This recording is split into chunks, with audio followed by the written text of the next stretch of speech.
மீனா பார்த்துட்டிங்கன்னா, சிந்தாமணி தான் இதுக்கு எல்லாத்துக்கும் காரணம் தெரிஞ்சுக்கிட்டு, அவங்கள எப்படி நம்ம கவுத்தாங்களோ, அதே மாரி நாமளும் வந்துட்டு அவங்ககிட்ட வாயிலே அந்த உண்மைய ஒத்துக்க வைக்கணும். அதுக்கு ஒரு சின்ன பிளான் இருக்குன்னு சொல்லிட்டு பார்த்தீங்கன்னா, சீதாவையும் கூட்டுக்கிட்டு ஸ்ருதிய பார்த்தீங்கன்னா, இதுலயும் சேர்த்துக்கிறாங்க. ஸ்ருதி பார்த்தீங்கன்னா, சிந்தாமணி பேசுற மாரி பேசி கோயிலுக்கு வர வச்சு, அங்க அந்த மேனேஜர் பார்த்தீங்கன்னா, காசு குடுக்கும்போது கரெக்ட்டா மண்டபத்து ஓனர கூட்டு வந்து அவங்க வாயிலேயே பார்த்தீங்கன்னா, உண்மையாலும் ஒத்து வச்சுர்றாங்க. இதனால பார்த்தீங்கன்னா, மண்டபத்து ஓனருமே காசுக்கு ஏமாத்தி இப்படியெல்லாம் ஒரு பண்றேன்.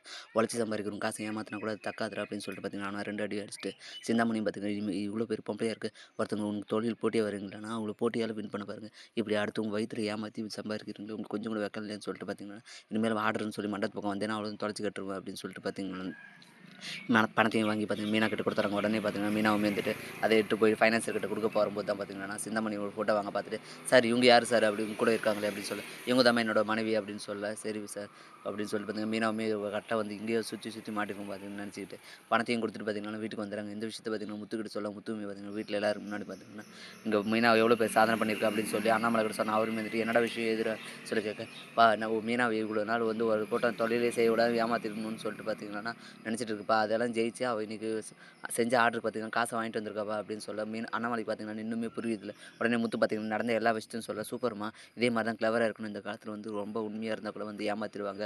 கெட்டவங்களுக்கு நாமளும் கெட்டவங்களா இருந்தா தான் வந்து எப்பவுமே வந்து வாழ்க்கையில முன்னேற முடியும். அத நீ இப்ப கத்துக்கிட்டல்ல, இனிமேலும் வந்துட்டு அப்படியே பண்ணி ரொம்ப நல்லவளா இருந்தேன்னா, இப்பலாம் வந்துட்டு நெறைய பேர் ஏமாத்திருவாங்க அப்படின்னு சொல்லிட்டு பார்த்தீங்கன்னா, அண்ணாமலையும் சொல்லி போயிடுறாங்க. உடனே வித்யா பார்த்துட்டீங்கன்னா, ச்சே!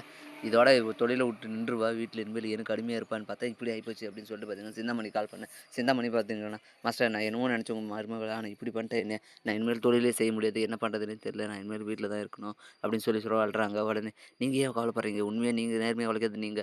உங்கள அவ போட்டியில இப்ப ஏதோ ஒரு முறை ஜெயிச்சுட்டா. ஆனா இதே மாரி எல்லா முறையும் இருக்க முடியாதுல்ல. நான் பார்த்துக்கிறேன் அப்படின்னு சொல்லிட்டு பார்த்தீங்கன்னா வித்யாவுமே ஃபோன கட் பண்ணிட்டு, ச்சே!